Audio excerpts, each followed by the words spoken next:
caves paniers situées à Château-Thierry sont un élément emblématique du patrimoine champenois. Creusées dès le XIIe siècle, ces galeries souterraines s'étendent sur plus de 2 km et offrent un cadre exceptionnel pour l'élaboration et le vieillissement du champagne. La maison Panier, fondée en 1899 par Louis-Eugène Panier, a transféré son siège à Château-Thierry en 1937, intégrant ces caves médiévales à son processus de production. Ces caves, autrefois utilisées pour extraire des pierres destinées à la construction de monuments locaux, offrent aujourd'hui des conditions idéales de température et d'humidité pour le vieillissement des cuves. Les visiteurs peuvent explorer ce labyrinthe souterrain lors des visites guidées qui se concluent par une dégustation de champagne de la maison. Ces expériences permettent de découvrir l'histoire des caves, le processus de vinification et les particularités des différentes cuvées. En plus des visites, la maison Panier propose des espaces pour des réceptions privées, des séminaires et des repas gastronomiques, offrant ainsi un cadre unique pour divers événements. Les caves Panier constituent donc un lieu incontournable pour les amateurs de champagne et d'histoire, offrant une immersion dans le patrimoine médiéval tout en dégustant des produits d'exception. La maison Nicolas Feuillat, fondée en 1916, est aujourd'hui l'une des marques des champagnes les plus renommées au monde. Née de la rencontre entre Nicolas Feuillat, l'homme d'affaires visionnaire, et Henri Macquart, fondateur du centre vinicole de la Champagne. Cette union a donné naissance à une coopérative regroupant 84 coopératives et plus de 5000 vignerons. Située à Chouilly, au cœur de la prestigieuse Côte des Blancs, la maison Nicolas Feuillat offre des visites immersives de ses caves. Ses parcours pédagogiques et sensoriels dévoilent les étapes clés de l'élaboration du champagne, de la vinification à l'habillage des bouteilles. Les visiteurs peuvent ainsi découvrir le savoir-faire unique de la maison et déguster différentes cuvées dans un cadre enchanteur. La gamme de champagne Nicolas Feuillat est vaste, allant des cuvées emblématiques comme la réserve exclusive brute aux millésimes d'exception tels que le Grand Cru Blanc de Blanc. Chaque cuvée reflète la richesse et la diversité du territoire champenois, alliant tradition et innovation pour offrir des champagnes d'une finesse et d'une élégance incomparables. En tant que première union de producteurs de champagne, le centre vinicole Champagne Nicolas Feuillat joue un rôle majeur dans la région. Grâce à une sélection rigoureuse des raisins, principalement issus de premiers et grands crus, et à un outil de vinification ultra moderne, la maison s'impose comme un sérieux concurrent à de grandes maisons de négoce. La maison Nicolas Feuillat incarne aussi l'excellence champenoise, offrant aux amateurs de champagne une expérience unique, tant par la qualité de ses cuvées que par la richesse de son patrimoine. Crézancy est une commune située dans le département de l'Aisne, en région Hauts-de-France. Cette localité est connue pour ses paysages vallonnés et son terroir favorable à la viticulture. Les coteaux de Crézancy jouent un rôle essentiel dans la production viticole de la région, notamment pour le champagne. Crézancy est située sur les coteaux de la vallée de la Marne, un territoire propice à la culture de la vigne. Les pentes offrent un bon drainage des sols, ce qui est idéal pour la viticulture. Les sols sont principalement constitués de calcaire, ce qui favorise un bon enracinement et apporte une minéralité caractéristique au vin.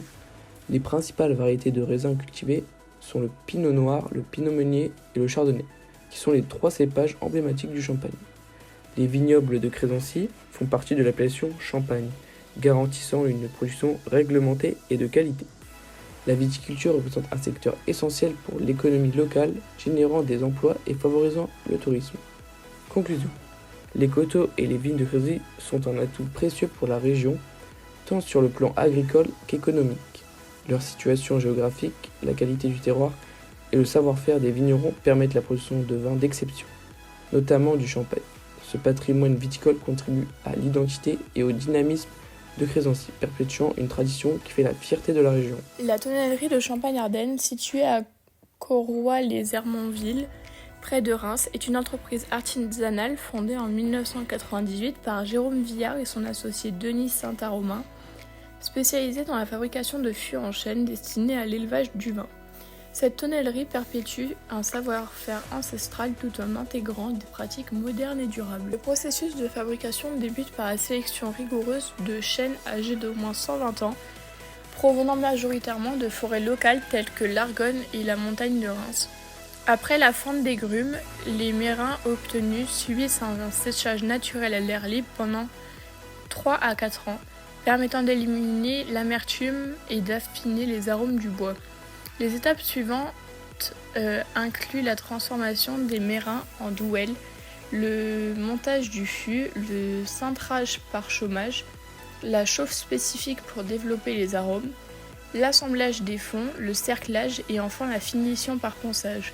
Chaque fût est conçu avec précision pour répondre aux exigences des vignerons en matière d'élevage du vin. La tonnellerie de Champagne-Ardenne s'investit dans plusieurs domaines économiques avec près de 1000 clients. Elle propose des fûts neufs et d'occasion, ainsi que des services d'entretien et de réparation. Transmission du savoir-faire, depuis plus de 10 ans, elle accueille des apprentis contribuant à la préservation des techniques traditionnelles. En 2006, elle a obtenu le label Entreprise du patrimoine vivant, renouvelé en 2012, et en 2007, Denis Saint-Aromain a été distingué meilleur ouvrier de France. Développement durable, l'entreprise privilégie un approvisionnement régional en bois, favorisant une traçabilité et une origine locale. Le processus de fabrication utilise des éléments naturels tels que le bois, le vent, la pluie et le feu.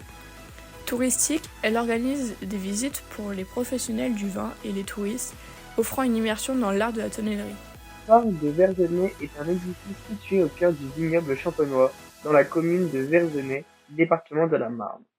Construit en 1909 par Joseph Goulet, un négociant en vin de Champagne, ce phare avait pour vocation initiale de promouvoir son champagne en attirant l'attention des visiteurs sur ce paysage viticole exceptionnel. Il est sur le mont Rizan. Le phare domine un océan de vignes, offrant une vue panoramique sur les coteaux environnants. La Première Guerre mondiale a interrompu cette effervescence, laissant le phare à l'abandon et envahi par la végétation. En 1987, la commune de Verzenay rachète le phare avec l'ambition d'y créer un écomusée dédié à la ville. La communauté de communes de Vesles-Montagne de Reims prend en charge le projet en 1994, aboutissant à l'ouverture du musée de la vigne le 3 octobre 1999. Depuis 2017, le phare est intégré aux équipements de la communauté urbaine du Grand Rhin. Aujourd'hui, le phare de Verzenay propose aux visiteurs une immersion dans l'univers du vignoble champenois, en gravissant les 101 marches menant au belvédère situé à 25 mètres de hauteur. On peut profiter d'un panorama exceptionnel à 360 degrés sur les vignes environnantes. Le musée utilise des techniques audiovisuelles et scénographiques modernes pour présenter l'histoire, le patrimoine et les légendes de la Champagne. Vallée-en-Champagne est une commune nouvelle créée le 1er janvier 2016 dans le département de l'Aisne, en région Hauts-de-France. Elle est issue de la fusion de Baulne-en-Brie, La Chapelle-Montaudan et Saint-Aignan. Le chef-lieu de la commune est situé à Baulne-en-Brie. Ses habitants sont des Valcampagnans. Les habitants de Baulne-en-Brie sont les Baulnois, les Agnanais pour la commune de Saint-Aignan, et ceux de la Chapelle-Montaudan sont les Odoniens. La commune se trouve dans le sud de l'Aisne, à 64,6 km au sud de Laon, qui est la préfecture, et à 16,8 km de la sous-préfecture Château-Thierry, et à environ 93,8 km de Paris. Elle est limitrophe du département de la Marne.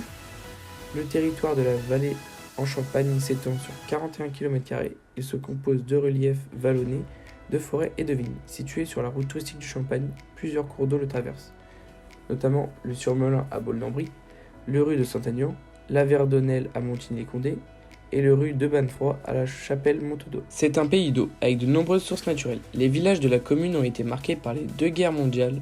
Le sud de l'Aisne fut notamment très touché lors de la seconde bataille de la Marne en 1918. À Baulne-en-Brie, un espace dédié à la mémoire des soldats a été inauguré en 2008, en bas de l'église. Non loin de là se trouve également un espace en hommage aux déportés. Des souterrains anciens relieraient encore aujourd'hui certaines maisons de Baulne-en-Brie à Condé-en-Brie et Orbey-l'Abbaye. Ces galeries sont transmises comme légende familiale depuis des générations. La commune est très bien située sur la route du Champagne, car elle est à 30 minutes d'Épernay, 45 minutes de Reims, 20 minutes de Château-Thierry et 1h30 de Paris. On y trouve plusieurs gîtes et chambres d'hôtes. La région attire de nombreux touristes, notamment en provenance de l'Allemagne, de la Belgique et du Luxembourg. Le territoire est marqué par des vallées agricoles, des forêts et des coteaux orientés au nord. C'est une terre idéale pour la viticulture, mais le relief et la présence de zones boisées laissent peu de place pour l'habitat. Cela contribue à la préservation du caractère rural et authentique des villages. Le lien principal est le Champagne. Toutes les sorties sont directement ou indirectement liées à la production du champagne, un produit emblématique du territoire. Champagne Panier, Nicolas Feuillat et les vignes de Crévency illustrent les différents visages de la viticulture. Maisons, coopératives, vignobles locales. La tonnellerie de Champagne-Ardenne montre les métiers artisanaux qui accompagnent l'élevage du vin. Le phare de Verzenay est un site touristique et culturel dédié à la vigne. Baulne-en-Brie, qui se situe en vallée en Champagne, est au cœur de cette région viticole, avec ses coteaux, ses caves et sa situation sur la route touristique du Champagne. L'ancrage dans le terroir, paysage, climat et sol. Les différents lieux montrent l'importance du terroir champenois. À Crévency comme à Baulne-en-Brie, les coteaux et les sols calcaires, les cours d'eau et les microclimats sont mis en avant comme favorables à la viticulture. Le phare de Verzenay, sur le mont Rizan, offre une vue panoramique sur les vignobles, soulignant la beauté et la structure du paysage viticole. La tonnellerie, en utilisant du bois local, est elle aussi présente dans ce terroir.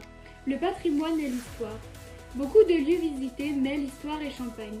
Les caves médiévales de Champagne-Panier et les souterrains de Baulne-en-Brie témoignent du passé ancien de la région. Le phare de Verzenay, transformé en musée, conserve la mémoire viticole du XXe siècle. Baulne-en-Brie et ses villages voisins ont été marqués par des guerres mondiales, ce qui ajoute une dimension mémoriale au territoire. La tonnellerie perpétue un savoir-faire ancien, inscrit dans le patrimoine vivant. Le tourisme viticole et culturel. Tous ces lieux participent à la valorisation du territoire par le tourisme. Les maisons de Champagne proposent des visites, dégustations. Le phare de Verzenay est un lieu culturel et éducatif. La tonnellerie accueille des visiteurs pour montrer son savoir-faire. Baulne-en-Brie offre des hébergements, des balades et une authenticité rurale très appréciée des touristes étrangers. Ces différentes visites permettent de comprendre le territoire champenois dans toutes ses dimensions, agricole, artisanale, historique, culturelle et économique. Elles montrent que le champagne, au-delà d'un simple produit de luxe, est un symbole vivant de l'identité régionale, porteur de mémoire, de savoir-faire et de beauté paysagère.